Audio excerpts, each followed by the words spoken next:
Hi guys, welcome to another episode of Pointing on Sharp. Today we're taking a look at a Korean or South Korean K-M7 bayonet. Pull it out for you so we can see. Pretty much just an M7 bayonet, just made by South Korea. So these were made to fit initially the military assistance program M16A1 rifles that the US gave to or lent to South Korea. They had a gap in a number of bayonets, so they made a number of these for them. Then they also received a contract to manufacture M16A1s within their own country, and they made these bayonets for those as well. And of course, after the M16, they adopted the K2, which is a indigenously made rifle made by Daewoo, I'm pretty sure, could be wrong. And these bayonets are made for those as well, although they also take another later bayonet as well. Now, the bayonets themselves are made by Tongyang Tech Industries, and they're made from the 1970s onwards. I'm not sure of the exact year, probably 1972, but I'm not too sure. I don't know how many are made, but potentially millions, because South Korea has a reserve force of like 3.5 million people. It's huge. So I imagine they have huge stockpiles of weapons, but just because there's that many made doesn't mean there's that many in collectors' hands. Further, they're also made commercially, so you can actually still buy these direct from the manufacturer, and there's a couple of them floating around as well. So this is a commercial one. Unfortunately, it's not a South Korean military one. Real shame. Anyway, we'll jump into the history. So in the 1960s, South Korea was still using the M1 Garand as well as the M1 and M2 carbines. And again, they were either gifted or lent under the military assistance program. And during Vietnam, the US gave 30,847 M16A1s to the Koreans. Actually, that number, I don't know if they were given during Vietnam. From what I read, they used M16s during Vietnam, and they received that number of the military assistance program. So I don't know if they were during Vietnam or not, maybe slightly after, but regardless. And with those 30,000 rifles, they received 15,822 bayonets, so there was a bit of a gap. Now, the South Koreans had already been producing their own bayonet, and that was the M5A1, a one-for-one copy of what the US had. The way you spot a Korean one is it's K-M5A1. So as you can see, virtually the same, just different handle, different crossguard, different pommel. But the blade is effectively the same, like the finish is the same. So they already had the production set up to make bayonets. Anyway, in 1974, they started producing their own M16A1s, and I assume that's when they started producing their bayonets, if they didn't do it beforehand for the gap of the ones gifted by the US or lent by the US. Now, from 1972 until 1985, they started the development of their own indigenously designed rifle. And the reason for that was the licensing fees to produce the M16 were quite high and they didn't want to pay them. Don't blame them. So it took them 13 years, but they eventually developed the K2 rifle, which is still in use today, along with this bayonet here. Now, to supplement this bayonet, they also have a KCB version, knife cutter bayonet version. And they have a bit of a different handle and a very different blade, and they also have a wire cutter on the end of the scabbard and in the blade, so they're a bit different. If I ever get my hands on one, I'll definitely do a video.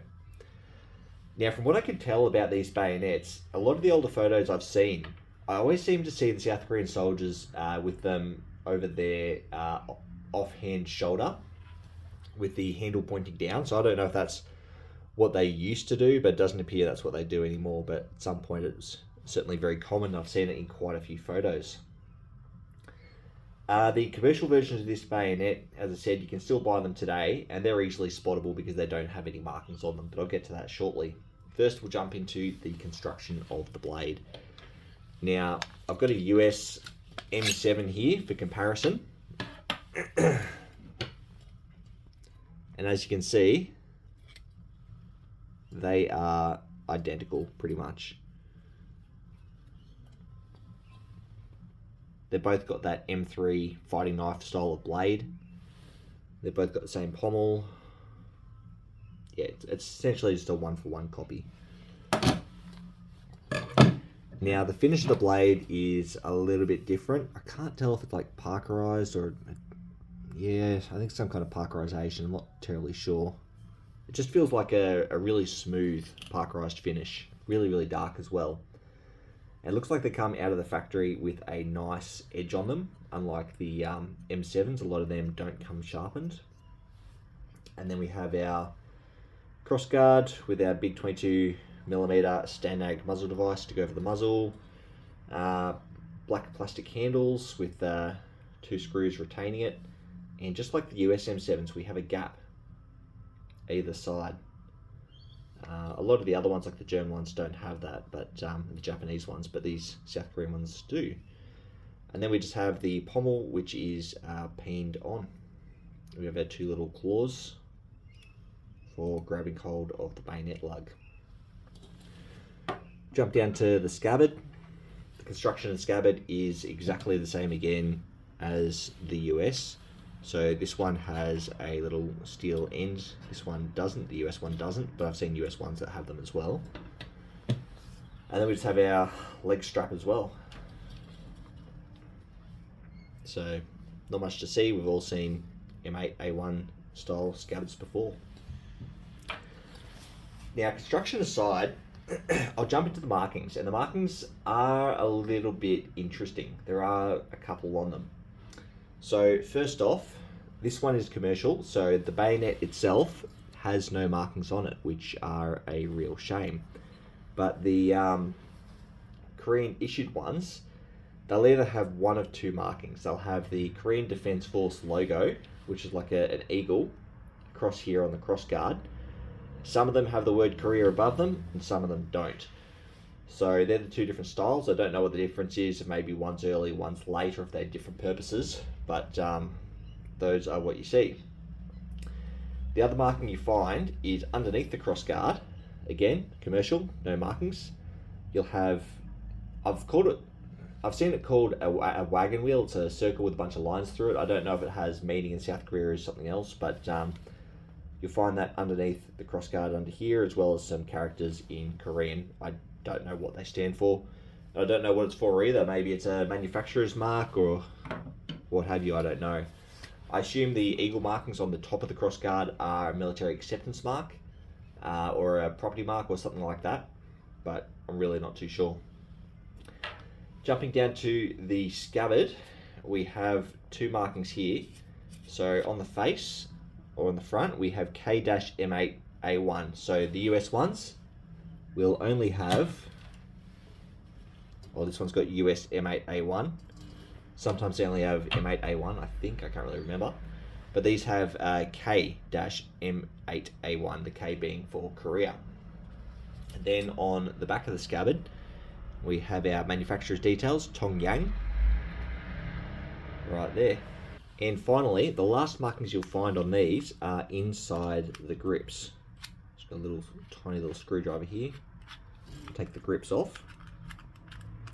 So when I initially received this one, I didn't know if it was South Korean or if it was American or what it was. It had no markings on it. So it actually took a little bit of research, and I found a couple of pictures online. People who had these with the Korean markings on the crossguard, and then when they opened up the grips, they had this same mold number. So we've got one for left and one for right.